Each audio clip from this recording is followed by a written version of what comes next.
Mon message est particulier et il s'intitule « Repères bibliques dans un temps de folie ». Repères bibliques dans un temps de folie. On va prier et ensuite on va dans la parole. Père, merci pour ton esprit. Alors que ton esprit anime notre louange, je prie pour que ton esprit maintenant anime la parole. Afin que nous recevions maintenant cela dans le nom de Jésus. Touche nos oreilles afin que nous entendions et touche nos cœurs afin que nous recevions. Dans le nom de Jésus. Et toute l'Église dit Amen et Amen. Alors, il y a plusieurs années de cela avec mon épouse, on a l'impression que ça fait très longtemps, mais pas si longtemps que ça en réalité. On allait dans les cours de préparation à l'accouchement, d'accord? Alors, pour les gars, tu as l'impression de débarquer sur Mars ou sur la Lune, quoi, tu vois? C'est juste un monde que tu ne connais pas. Cédric, est-ce que tu te souviens de ça? Ok, tu te souviens de ça. Alors, tu apprends pas mal de choses. Moi, il y a plein de trucs que je ne savais pas. Par exemple, j'ai appris l'existence du périnée. Bref, je ne vais pas m'étendre là-dessus. Et en fait, il y a des choses que tu apprends.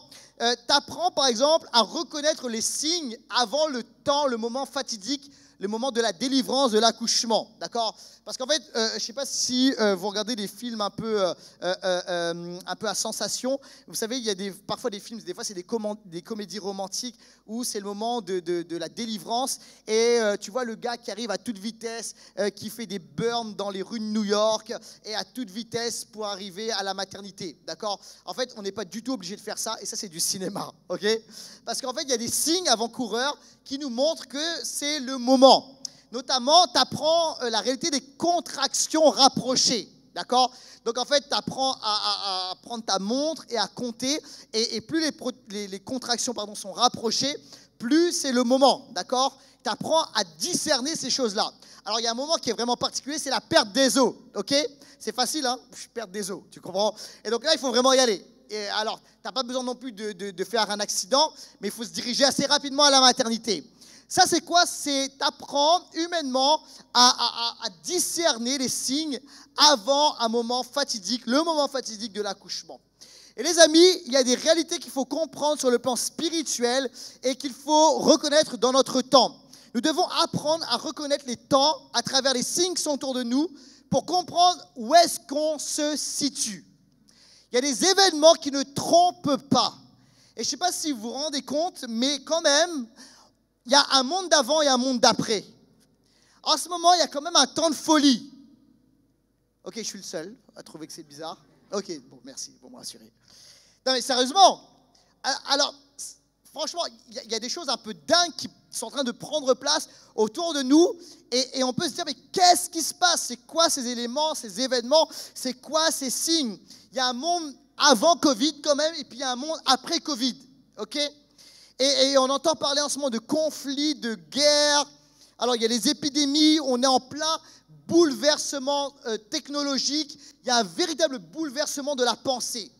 Et en fait, il y a une réalité qui est là, c'est qu'on est en train de changer de monde. Il y a des événements qui se déroulent autour de nous. Mais qu'est-ce qu'on fait? Est-ce que c'est le moment de paniquer, de prendre un taxi et d'aller à fond la caisse, on ne sait pas où, et de se prendre un mur?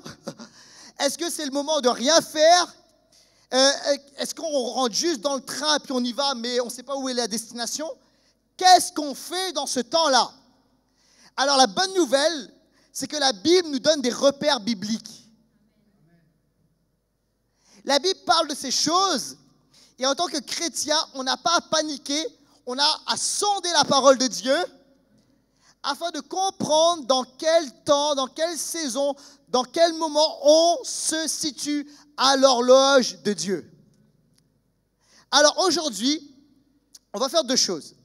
On va aller dans la parole de Dieu et on va également regarder les événements autour de nous. On va regarder les événements notamment géopolitiques, d'accord? Et on va étudier ces réalités. Donc il va falloir un petit peu s'accrocher, je vous l'annonce, ok? Mais parfois il faut de la viande quand même. Amen. Et je ne sais pas s'il y a des végétariens, mais aujourd'hui, ça va être de la viande spirituelle. OK? Mais je voudrais quand même un bon steak, bien saignant. OK? On va regarder ensemble quels sont les repères bibliques dans ce temps de dingue, dans ce temps de folie. Et on va entrer directement dans le message. Mon premier point est le suivant. C'est le temps des empires. Mon deuxième point sera le temps des emprises. Et mon troisième point sera le temps de la réformation. Donc on y va pour le premier point, le temps des empires. Et on lit ensemble dans Matthieu au chapitre 24, et c'est Jésus qui parle au verset 3, et on va lire jusqu'au verset 8. Comme il était assis sur le mont des Oliviers, ses disciples s'approchèrent, le prirent à part et lui demandèrent, « Dis-nous, quand cela se produira-t-il et quel signe annoncera ta venue et la fin du monde ?» Jésus leur répondit. Alors, je passe quelques passages, mais on va dans ce qui nous concerne. « Vous entendrez parler de guerre et de menaces de guerre. Attention, ne vous laissez pas troubler par ces nouvelles. » Amen. Car cela doit arriver, mais ce ne sera pas encore la fin. En effet, on verra se dresser une nation contre une nation, un royaume contre un autre. Il y aura des famines et des tremblements de terre en divers lieux, mais ce ne sont que les douleurs, les premières douleurs de l'enfantement. Jésus parle de quelque chose qui est très important ici. Il parle de la résurgence, ça va apparaître à l'écran, de ce que j'appelle la résurgence des empires. Il dit ceci, nation contre nation, royaume contre royaume. Et les amis, c'est exactement ce qu'on vit actuellement. Plus que jamais, on vit aujourd'hui ce que j'appelle la résurgence des empires. Je ne sais pas si vous aimez, vous savez, les films ou les séries qui parlent, vous savez, antiques, qui parlent de royaumes, etc. Moi, j'aime ça, d'accord? C'est un peu guerrier et tout. Et en fait, c'est étrange. Mais on est dans une société qui est hyper moderne. Mais c'est comme si on est en train, sur le plan géopolitique, de revoir la résurgence de ces empires-là. Et c'est exactement ce qui prend place actuellement sous nos yeux. On est en train de vivre cette réalité. Jésus en a parlé de nation contre nation, de royaume contre royaume. Alors, je voudrais vous le citer. Alors, je n'ai pas le temps d'entrer dans tous les détails, ça serait beaucoup trop long. Mais je voudrais quand même vous montrer cette réalité de résurgence d'empire aujourd'hui, de volonté d'impérialisme, de dominer le monde. Alors, il y a cette volonté en Occident, d'accord ? Alors, on le voit, on va commencer avec nous, d'accord ? Alors, on va balayer un peu partout dans le monde, hein, vous allez voir, il n'y aura pas de jaloux. Mais on va commencer en Europe, en Occident et en Europe, d'accord ? Alors, il y a une volonté de créer une Europe forte aujourd'hui, d'accord ? Mais la réalité quand même, c'est que c'est un empire qui était à un moment au sommet, mais qui est aujourd'hui avec une volonté de se reconstruire. Mais quand même, le problème pour certains, c'est que c'est un empire qui est en déclin et surtout, c'est un empire qui est aujourd'hui en pleine déconstruction. Pourquoi ? À cause de la déconstruction des valeurs judéo-chrétiennes. Et avec l'application notamment des théories de quelqu'un qui s'appelle Wilhelm Reich, d'accord ? Et cette personne-là, c'est la personne qui a influencé, notamment, en tout cas c'est ces théories qui ont influencé mai 68. Et en gros son idée, alors il parle énormément de sexe, etc., d'accord, notamment, mais il parle de la volonté de déconstruire toutes les valeurs judéo-chrétiennes, ok ? Et alors, l'Occident est pris là-dedans avec une volonté d'être fort, mais en même temps avec une civilisation volontairement en déclin au niveau des valeurs judéo-chrétiennes. Alors, toujours en Occident, il y a une volonté d'empire de l'autre côté de l'Atlantique avec les États-Unis, considérés comme les gendarmes du monde et comme étant un modèle culturel qui se répand. Cette semaine, il y avait, alors avec la guerre en Ukraine, il y avait quelque chose qui a fait quand même beaucoup parler, c'est le fait que McDo soit sorti de Russie. Alors certains disent c'est rien, c'est secondaire, pourquoi est-ce qu'on nous parle de ça? Mais en fait c'est un symbole, ça nous parle de cette réalité, comment dirais-je, parce que c'est un modèle culturel de McDo qui sort donc de cette dimension, comment dirais-je, d'impérialisme culturel qui est sorti à ce moment-là de Russie. Et c'est quelque chose qui était quand même particulier et c'est tout un symbole. On continue avec les empires, avec un autre empire qui s'appelle Daesh, avec une volonté de conquête de l'humanité par le califat. Il y a une volonté, quelque chose qui a été écrit, notamment, alors c'est pas par Daesh, mais c'est par les frères musulmans, qui s'appelle le projet. Et le projet, c'est quoi? C'est justement le projet de conquérir l'humanité et de soumettre l'humanité. Alors, il y a cette réalité d'empire à ce niveau-là. Un autre empire, c'est la Chine. Alors, avant, la Chine était considérée comme l'usine mondiale de la mondialisation. D'accord? En fait, on crée, c'était là où on crée, puis c'était considéré comme, comment dirais-je, une puissance qui allait peut-être monter, mais en tout cas, c'est là où on pollue, c'est là, etc., c'est là où on crée, et c'était considéré de cette manière. Aujourd'hui, c'est complètement fini. La Chine est une véritable puissance. Vous savez que ce sont les meilleurs aujourd'hui en physique quantique, ce sont les meilleurs aujourd'hui dans toutes les recherches de cellules souches, ce sont actuellement les meilleurs et parmi les meilleurs dans les technologies de pointe. Donc c'est fini l'époque où la Chine, c'est l'usine du monde et pour la mondialisation. C'est fini. Un autre empire, c'est l'Inde. Alors, parfois on ne le sait pas beaucoup, mais l'Inde avec l'hindouisme et des conversions forcées à l'hindouisme avec de la violence. Alors nous, vous savez, on considère, ouais, c'est cool, etc. en Occident. C'est pas cool du tout en réalité, hein. Ok? Moi, je suis d'origine réunionnaise et je peux vous dire que c'est pas cool du tout. Et c'est très présent à l'île de la Réunion. Alors, c'est pareil, une volonté d'empire. Autre résurgence d'empire, la Turquie, avec leur chef d'État Erdogan, qui est un proche des frères musulmans, donc avec assez proche des islamistes, et en même temps avec un désir de faire renaître l'Empire ottoman, parce que c'est vraiment ça, cette réalité aujourd'hui. Ok? Et alors, je pourrais encore continuer, mais il y a un autre empire, et c'est un véritable empire, c'est l'empire privé, les empires privés. Alors, de quoi tu parles, Laurent? Je parle de ce qu'on appelle les big tech, les grandes technologies, ou les GAFAM, qui sont aujourd'hui véritablement aussi puissants, voire plus puissants que des nations et que des pays. Je donne un exemple. Est-ce que vous savez que Google n'applique que leur charte interne? Ça veut dire que pour eux, les lois des pays, comment dirais-je, est en dessous de leur charte interne de société. Donc en fin de compte, les amis, c'est que aujourd'hui, ces sociétés privées sont aussi, voire même plus puissantes que les nations, que les États. Et sont capables de façonner des pensées, on le verra un peu plus tard. Donc, on est aujourd'hui dans une société de résurgence des empires. Et ce que Jésus a prophétisé, nation contre nation, royaume contre royaume, c'est une réalité aujourd'hui au milieu de nous, dans notre monde. OK? Alors, en ce moment, il y a un conflit dont on a tous entendu parler, qui est frappant, qui est choquant. C'est le conflit, prochain slide, en Ukraine et en Syrie. Alors ça aussi, c'est un conflit d'empire, en fait. Et on ne nous en parle pas souvent sous cet angle, mais c'est réellement ça. Notamment pourquoi? Parce que la Russie, de son côté, je le crois, a cette volonté de résurgence de l'empire, justement. Alors, au XIIe siècle, il y avait l'empire de la Rousse de Kiev. Et ce qu'il faut savoir, c'est que c'était un empire qui était l'équivalent de la Russie, de l'Ukraine et de la Biélorussie. D'accord? Donc il y avait ces trois lieux, ces trois endroits, et le centre, c'était quoi? C'était la ville de Kiev. Alors, moi je crois qu'il y a, peut-être de manière inconsciente ou même consciente, la volonté de faire renaître cette réalité d'empire aujourd'hui, actuellement.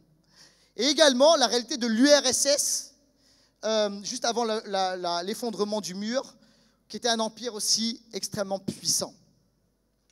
Et il y a également l'Occident, avec l'OTAN, okay, avec l'UE. Et la réalité, c'est qu'aujourd'hui, l'Ukraine se trouve au milieu de tout cela. Et l'Ukraine a la volonté de se tourner davantage vers l'Occident, comment dirais-je, plus attirée par le modèle occidental. Mais il y a d'un autre côté, donc ce côté, c'est l'Empire d'Occident, et il y a d'un autre côté l'Empire russe, je dirais, qui combat pour le territoire ukrainien. Et aujourd'hui, ce qui prend place sous nos yeux, c'est exactement cela. On est dans un conflit d'empire.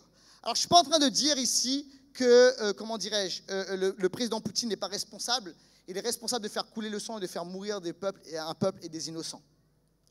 Mais le fond des choses, c'est ça. Je donne quelques exemples sur l'histoire de ce conflit.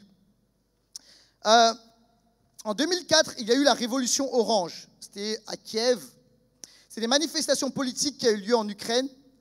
Et c'était suite à l'élection présidentielle qui était considérée comme truquée par les Ukrainiens en faveur de la Russie. 10 ans plus tard, il y a eu la révolution de la place Maïdan, en 2014, avec des manifestations pro-européennes en Ukraine à la suite de la décision du gouvernement ukrainien de ne pas signer les accords vers l'Union européenne, mais plutôt des accords vers la Russie. Et c'était en 2014 toute une manifestation, et c'était la révolution de Maïdan. Donc vous voyez, on est aujourd'hui véritablement en face d'un choc d'empire. C'est exactement ce qui prend place. Jésus a dit, nation contre nation, empire contre empire. Est-ce que vous êtes toujours avec moi? Ok, je veux bien être sûr. Enfin, un peu de géopolitique. Il faut me suivre.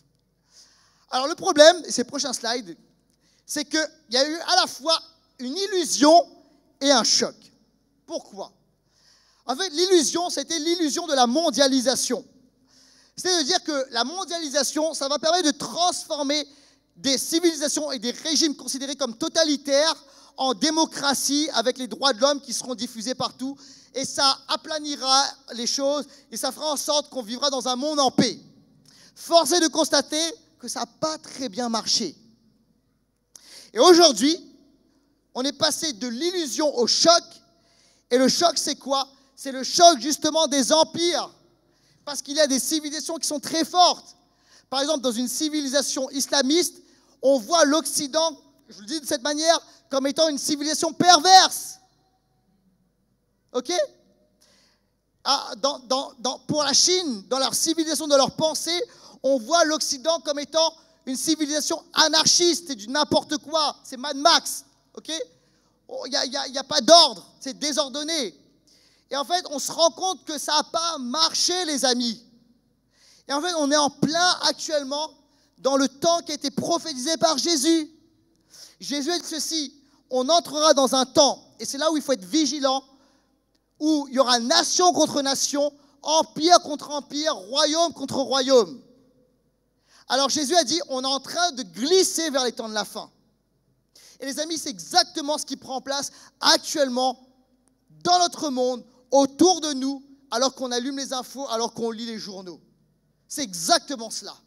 On vit dans ce monde-là. Mais j'aime le fait que Jésus ait anticipé tout cela. J'aime le fait que Jésus ne nous ait pas dit, oh, ce n'était pas prévu, ou en tout cas, tu sais, il est là et puis il dit, oh, on fait un conseil spécial avec des anges, le Père, le Fils, le Saint-Esprit et les anges. Qu'est-ce qui se passe dans ce monde? On n'a pas prévu ce coup-là. Aïe, aïe, aïe, comment on va faire? C'est la panique générale. J'aime le fait que Jésus soit toujours roi et souverain. Quelqu'un dit amen à cela. Jésus reste le roi des rois. Et le royaume de Dieu est au-dessus de tous les royaumes de ce monde. Alors on n'a pas à paniquer. On n'a pas à entrer dans un taxi ou à prendre notre voiture, aller à toute vitesse, je ne sais pas où. On n'a qu'à dire, ok, on comprend ce qui se passe, on discerne les temps, on regarde autour de nous, on sait qu'on est en train de glisser vers les temps de la fin, mais on sait que Jésus est toujours sur le trône, qui reste le roi, le souverain, le Seigneur, et qu'on est son peuple. Quelqu'un a dit amen à cela. Wouh! Alors, on entre là dans le temps des empires, ok? Mais on est également dans le temps des emprises.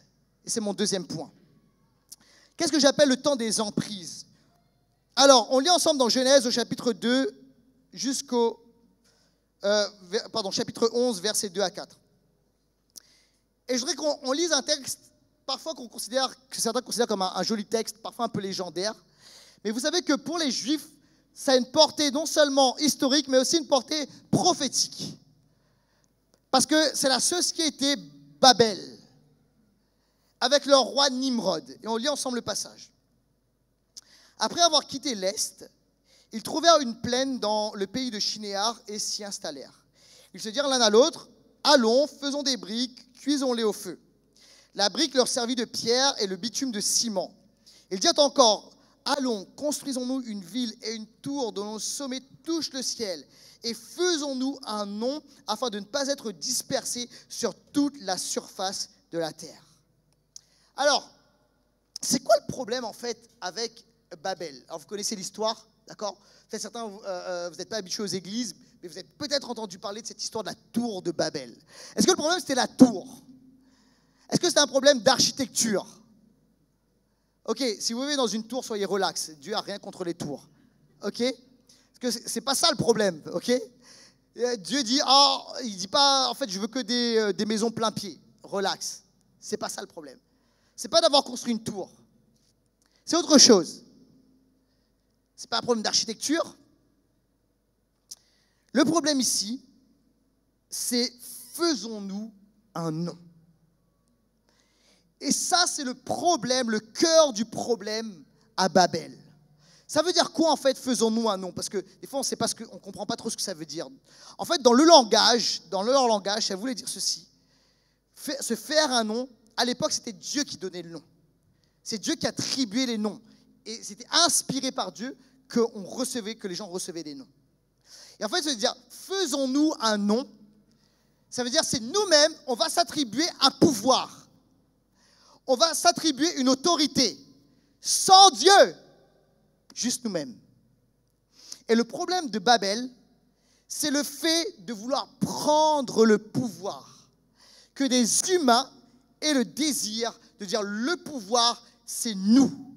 L'autorité maximum, au-dessus de tout, c'est nous. Dans la hiérarchie des normes pour les juristes, au-dessus de tout, c'est la loi des hommes. Et c'est la loi de Babel. Faisons-nous un nom sans Dieu. C'est ça, les amis. Et alors, il y a dans Babel un chef qui s'appelle Nimrod. Alors, vous trouvez ça dans Genèse au chapitre 10, et on va lire rapidement, verset 8. Cush, certains cherchent un prénom sympa pour leurs futurs enfants. Et aussi pour fils Nimrod, qui fut le premier homme puissant de la terre. Il fut un puissant chasseur devant l'Éternel. C'est pourquoi l'on dit, comme Nimrod, puissant chasseur devant l'Éternel. Il régna d'abord sur Babel, Érec, Akkad, Calné, dans le pays de Shinéar, etc., etc. Alors, Nimrod, déjà son nom est intéressant. Le nom de Nimrod signifie littéralement contre ou en opposition avec. Son nom signifie celui qui est rebelle, celui qui est contre, celui qui dit non à Dieu. C'est ce que signifie son nom. Juste entre parenthèses, est-ce que vous savez que Nimrod est un personnage important et central dans la franc-maçonnerie? Je ferme la parenthèse. C'est le roi qui gouverne Babel à ce moment-là. Et c'est celui qui est en opposition. Autre chose, à Babel, c'est que la Bible nous dit c'est qu'ils sont dans une même langue, et surtout en fait la langue ici, ce qu'il faut comprendre, c'est que dans une même pensée, c'est ce qu'il faut comprendre dans le texte.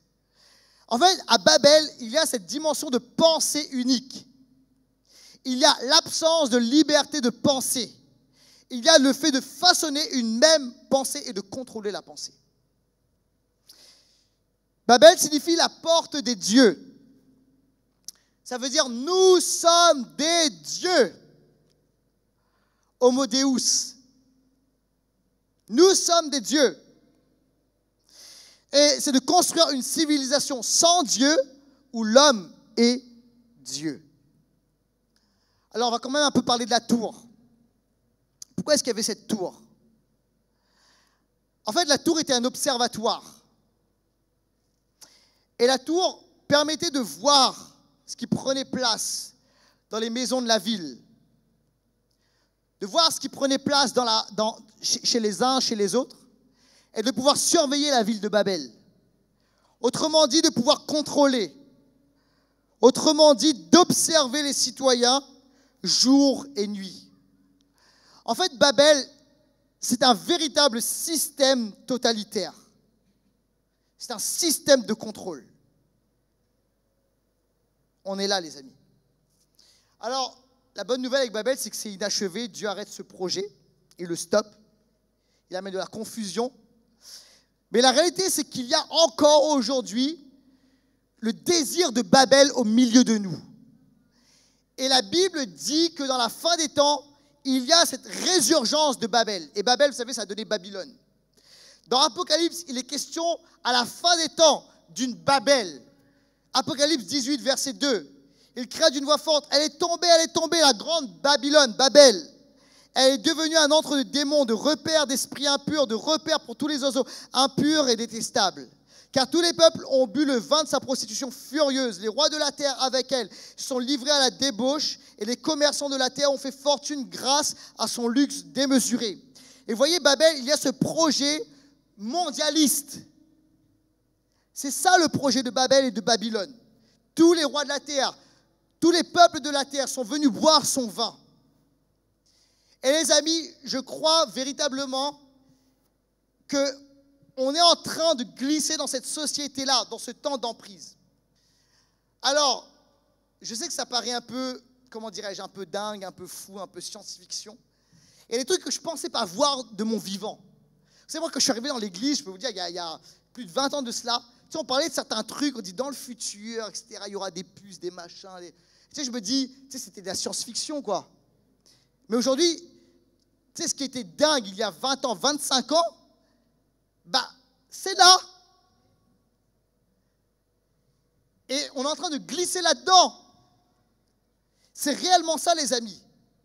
Et en fait, ce qu'il faut savoir, c'est que oui, les Juifs ont raison de considérer le texte de Babel comme prophétique. Et c'est d'ailleurs l'apôtre Jean qui reprend cette dimension de Babel avec une dimension prophétique. Il dit dans la fin des temps, il y aura cette Babel. Ok ? Et on est dans un temps comme celui-ci. Alors, on est dans un temps de gouvernement mondial. Ça apparaît à l'écran. Et vous savez, je vous dis un truc. Je vis pas, vous savez, je suis pas le genre de gars à regarder des chaînes bizarres sur YouTube. Tu sais, genre des trucs. Non, je vous assure. J'essaie d'être le plus sensé possible. J'essaie, d'accord ? Demandez à ma femme, j'essaie à peu près. Mais on vit des temps comme celui-ci. Et c'est pas fou ce que je vous dis. Vous savez qu'il y a des multinationales et des dirigeants qui ont véritablement, et c'est pas faux, c'est écrit, c'est connu, c'est des projets qu'ils ont écrits dans des livres, un projet mondialisé. Et il y a une volonté de gouvernement mondial.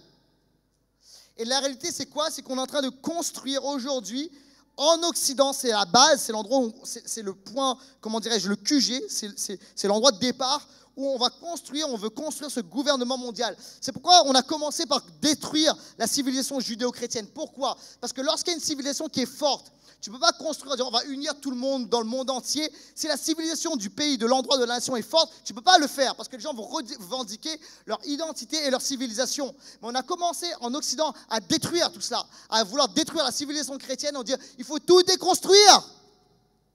Et on prend l'Occident comme un laboratoire pour faire cela. Et l'idée, c'est quoi ? C'est de construire un homme ou une femme sans futur, l'homme futur, pardon, ou la femme future, sans racine ni identité. Et de vouloir créer ce gouvernement mondial. Et les amis, ce que je vous dis là, ce n'est pas des gens bizarres qui le racontent. Je vous assure. C'est des gens extrêmement sensés, des chercheurs en université, des gens qui faisaient partie de l'élite, des hommes politiques qui ont accès à ces choses-là. Et qui parle de cette réalité.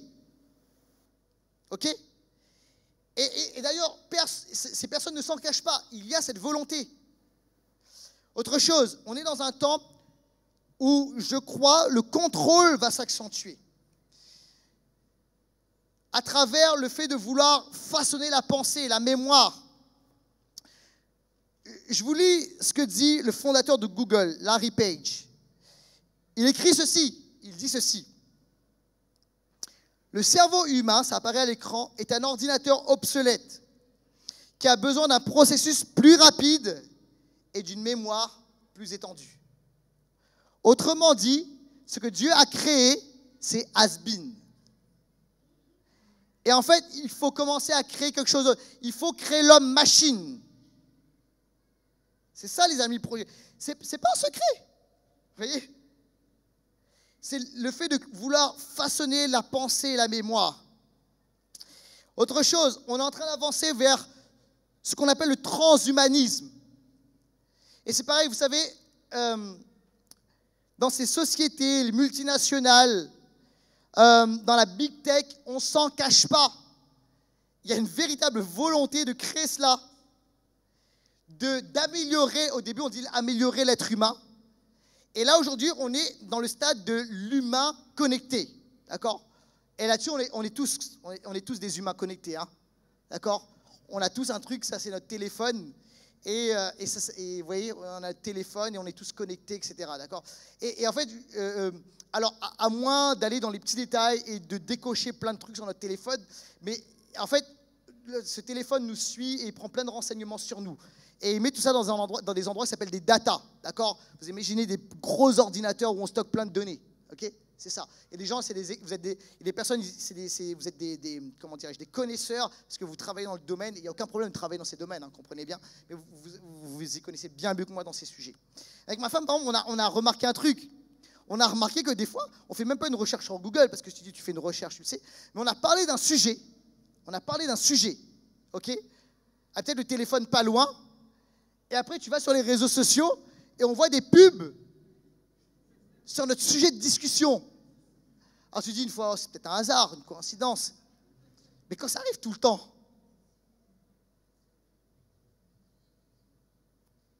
ok ? Alors là, on est tous des êtres humains connectés. Alors il y a des gens qui posent leur téléphone du coup.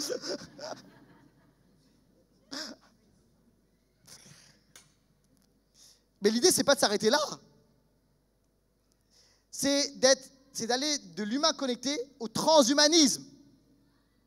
Et qu'en fait, de plus en plus, la technologie vienne au plus près de nous. Et d'implanter littéralement les technologies en nous. De mettre de la technologie sous-cutanée. C'est ça le projet. Des technologies qui vont pouvoir mesurer notre pouls, du coup qui peut-être connaître nos pensées, nos peurs, avoir accès à notre cerveau, à nos émotions, et pouvoir, comment dirais-je, envoyer tout ça dans des datas et stocker les données. Pareil, ça, c'est pas caché en fait. Hein. C'est public. Klaus Schwab, qui est le fondateur du Forum économique de Davos. Alors, le Forum économique de Davos, et Klaus Schwab, c'est quelqu'un qui est extrêmement puissant. Plus puissant que des chefs d'État. Et en fait, ils se réunissent à plusieurs reprises à Davos, en Suisse.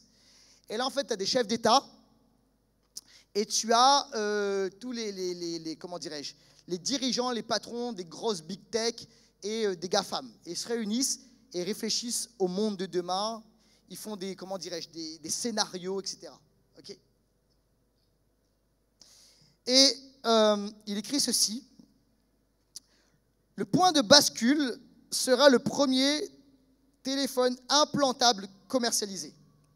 D'ici 2025, les gens seront toujours plus connectés à leurs appareils. Et ces appareils seront de plus en plus connectés à leur corps. Ils seront aussi implantés dans l'organisme, où ils rempliront diverses fonctions, communication, géolocalisation, suivi du comportement et de la santé. Les tatouages intelligents pourraient aider à identifier et localiser les personnes. Ils permettront aussi de communiquer les pensées normalement exprimées par la parole, via smartphone intégré et potentiellement les émotions non exprimées en lisant les ondes cérébrales.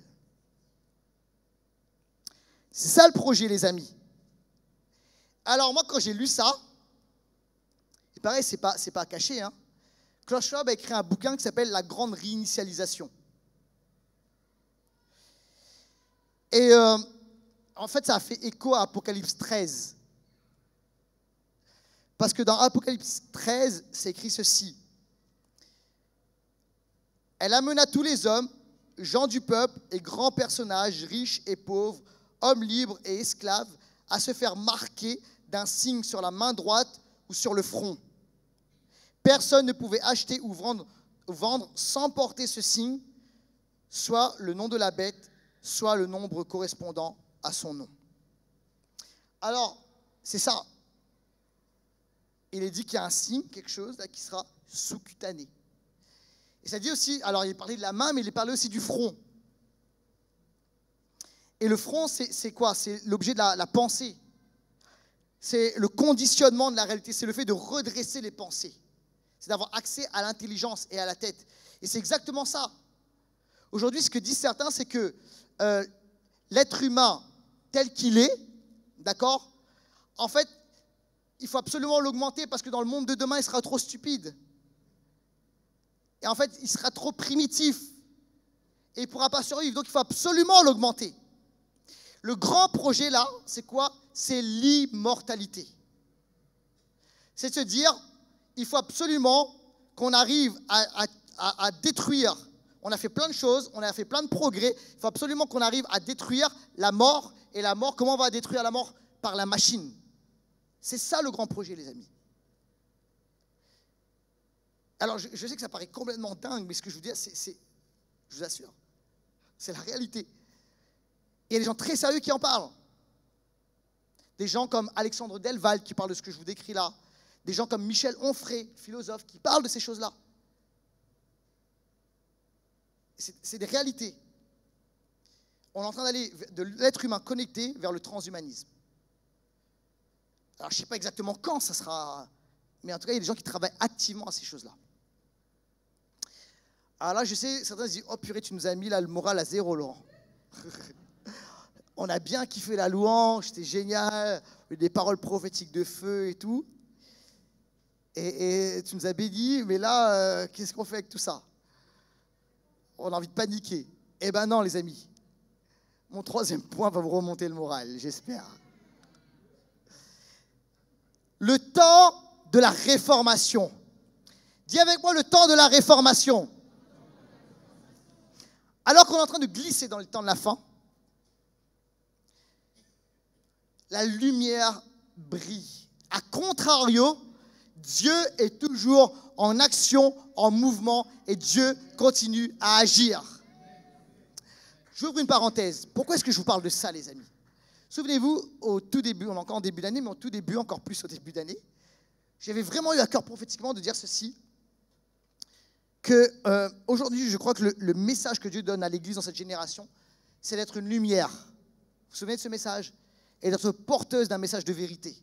Ça ne veut pas dire qu'on oublie l'amour, ça ne veut pas dire qu'on oublie la grâce, ça veut pas dire... Non, non, absolument pas. D'accord? Dieu a posé ses fondations et il les a posées. Il fallait que l'Église entre dans cette dimension de l'amour du Père, de la grâce, qu'on sorte du légalisme, et il fallait absolument cela.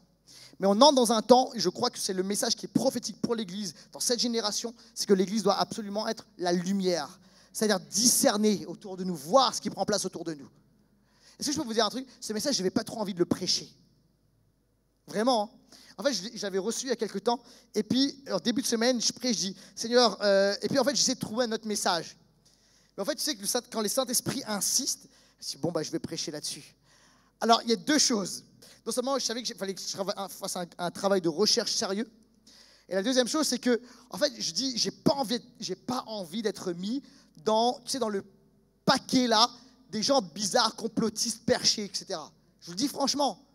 Je dis, Seigneur, on est une église charismatique et tout, prophétique, c'est déjà pas mal. Je dis, c'est en plus, tu vois, on est en bleu. J'avais pas envie d'être... Mais en fait, c'est pas ça, les amis. C'est juste des réalités qu'on vit. Et en fait, on doit être une lumière. Et en tant qu'église, et j'entendais Michel Onfray qui dit ça, il dit que l'église ne s'est pas emparée de ces sujets-là. Comment ça se fait?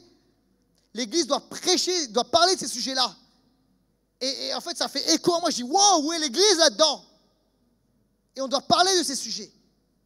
Mais la bonne nouvelle, c'est que Dieu va agir et Dieu n'est pas surpris. Alléluia. On est en train de vivre, les amis, ce que j'appelle, ça va apparaître à l'écran, une accélération prophétique. Et une accélération prophétique notamment pour Israël. C'est ce qu'on a vu sous nos yeux. Alors, Jérusalem est en train d'entrer sous l'ère du Messie. Alors, à un moment, Jérusalem était ce qu'on appelle sous l'ère des Juifs. Okay. Ensuite, c'est passé sous l'ère des nations. Où actuellement, on est encore entre les deux, et entre l'ère des nations et l'ère du Messie. Mais en fait, c'est les nations qui réfléchissent sur qu'est-ce qu'on fait de Jérusalem, Jérusalem appartient à qui, etc. D'accord? Mais Jérusalem est en train de glisser, il y a des prophéties par rapport à ça, ce qu'on appelle l'ère du Messie, d'accord? Le moment où le Messie va établir son royaume. Alors, on glisse vers ça. On est en train de faire une transition vers là, d'accord? Alors, il y a plusieurs choses. On voit le retour du peuple juif en Israël. Alors, c'est ce qu'on appelle, on parle en hébreu, on dit faire son alia, l'alia, d'accord? Il y a plein de juifs qui ont fait leur alia, ok? Qui sont retournés en Israël. et également le rétablissement de la souveraineté juive à Jérusalem. Et ça annonce quoi? C'est des étapes vers l'ère messianique. Il y a eu un fait marquant récemment. Alors, les amis, je vous assure, je ne veux pas faire de politique et j'en fais pas. Et je ne tomberai pas dans ce piège-là. Mais il y a eu un fait qui était quand même marquant. C'est de voir que Jérusalem, comment dirais-je, c'est la relocalisation, de l'ambassade américaine de Tel Aviv à Jérusalem. Et ça a été un véritable signe. En fait, les Juifs ont fait la fête et les chrétiens, et notamment des évangéliques, ont fait la fête à ce moment-là. Parce qu'ils ont dit, c'est l'accomplissement, on est en train de glisser vers Ézéchiel 37, c'est vers la réalisation d'Ézéchiel 37. Alors Ézéchiel 37, c'est, oui, la revitalisation globale pour l'Église, etc., la vallée des ossements desséchés, mais c'est premièrement, quand on regarde le contexte, c'est premièrement par rapport à, par rapport à Israël. C'est le fait que, finalement, on glisse vers l'ère messianique. C'est également Jérémie au chapitre 3, versets 17 et 18. À ce moment-là, on appellera Jérusalem trône de l'Éternel. On appellera Jérusalem trône de l'Éternel. En train de glisser vers là. Toutes les nations s'assembleront à Jérusalem au nom de l'Éternel. Elles ne suivront plus les penchants de leur cœur mauvais. Alors la communauté de Juda marchera avec celle d'Israël. Elles viendront ensemble du pays du Nord jusqu'au pays que j'ai donné en héritage à vos ancêtres. Donc en fait, les amis, pour comprendre ce qui prend place prophétiquement, il faut regarder à Israël. Qu'est-ce qui prend place en Israël? Et récemment, l'Église, l'Église française a perdu quelqu'un qui était un homme vraiment, un enseignant de valeur, une bénédiction pour l'Église. C'est le pasteur Jean-Marc Taubois, qui était, à mon sens, le plus grand spécialiste sur toute la question d'Israël, d'accord, et des prophéties, etc. Et vous pouvez écouter ses enseignements, c'est de la pure bombe, c'est de l'or en barre, je vous assure. Et c'est un érudit qui il était formé par des rabbins en Israël, et c'est extraordinaire, je vous assure. Et avant de mourir, il nous expliquait cela, qu'on glisse dans ce temps-là, qu'on glisse dans cette accélération prophétique pour Israël. Et encore une fois, je fais zéro politique, je ne veux pas parler de ce qui prend place aux États-Unis, etc. Et, je ne rentre pas là-dedans, je parle juste de ce fait-là. D'accord? Et j'ai même pas, ok, je ne rentre pas là-dedans.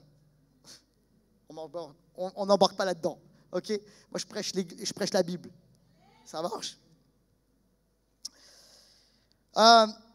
Mais autre chose, le temps de la Réformation, c'est que dans les temps de la fin, la Bible parle du fait qu'il va y avoir un déversement de l'esprit sans précédent.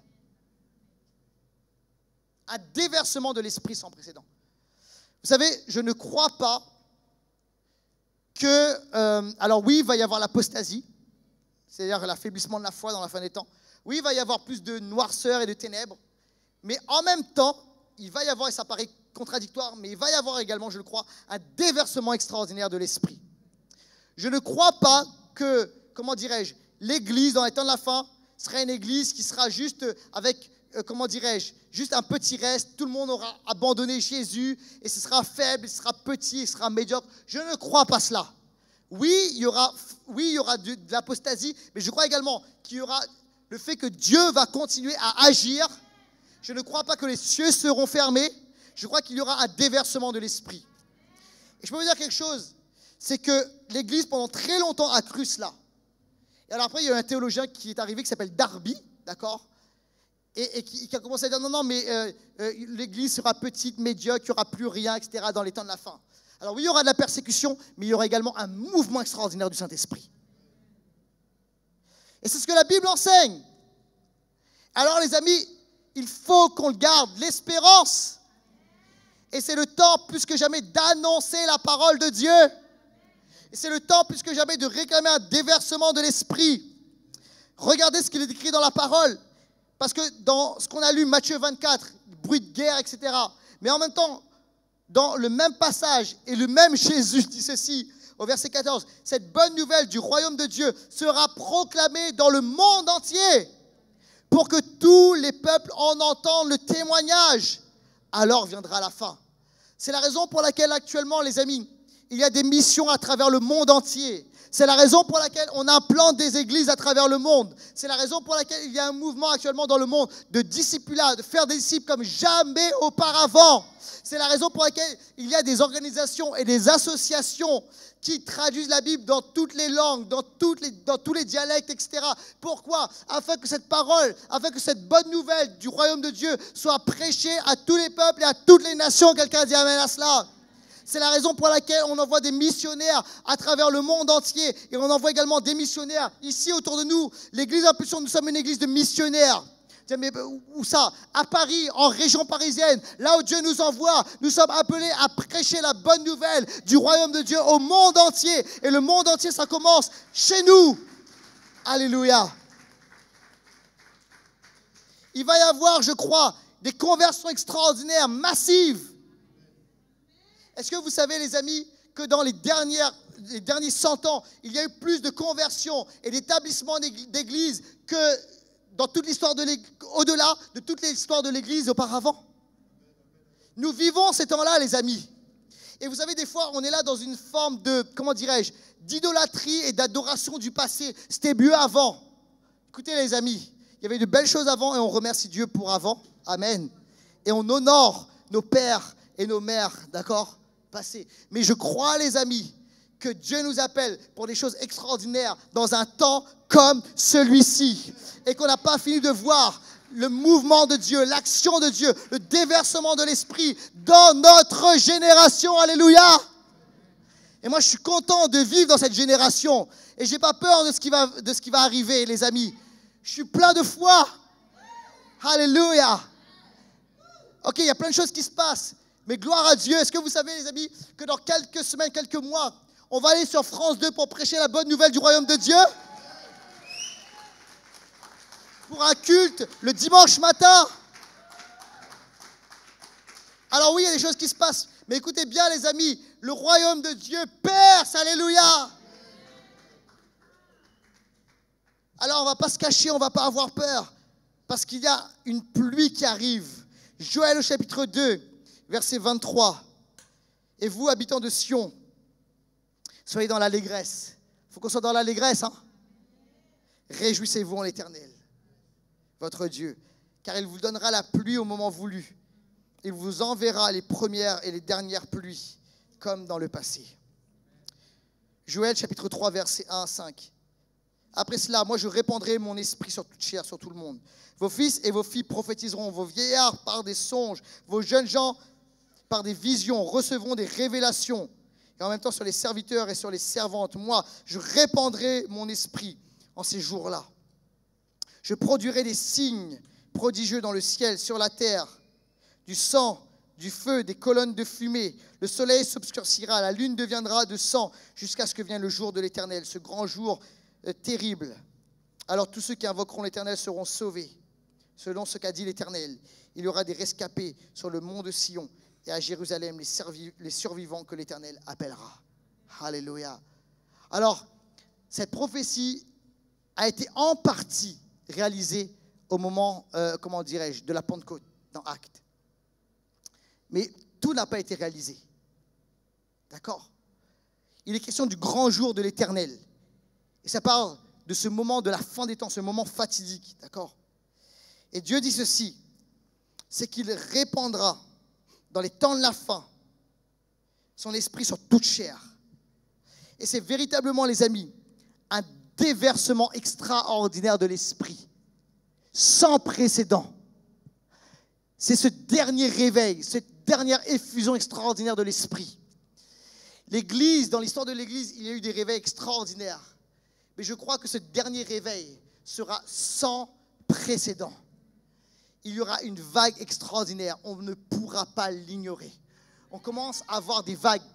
Ça a commencé déjà, d'accord? Mais la grande vague n'est pas encore arrivée. Elle va arriver. Et je ne sais pas pour vous, mais moi j'ai envie de prendre ma planche. Et les amis, je vais rentrer dans la vague. Je vais surfer cette vague. On va rentrer là-dedans.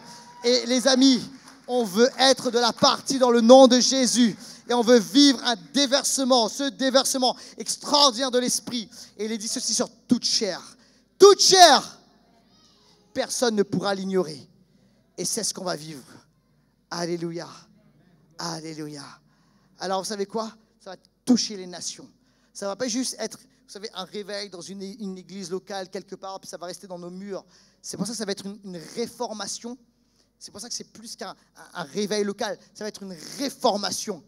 Ça va toucher véritablement le monde. Ça va toucher les nations. Ça va toucher les peuples. Il y aura une proclamation extraordinaire de l'évangile. Et en fait, vous savez quoi? Dieu est un spécialiste pour dire échec et maths. Je ne sais pas s'il y a des joueurs d'échecs. Mais vous savez, aujourd'hui, certains construisent des plans au niveau de la technologie et se disent, OK, on va répandre notre pensée et tout. Mais vous savez, ce qui est extraordinaire, c'est qu'au nom de Jésus, on utilise des technologies pour faire quoi? Ces mêmes technologies pour répandre le message de l'Évangile.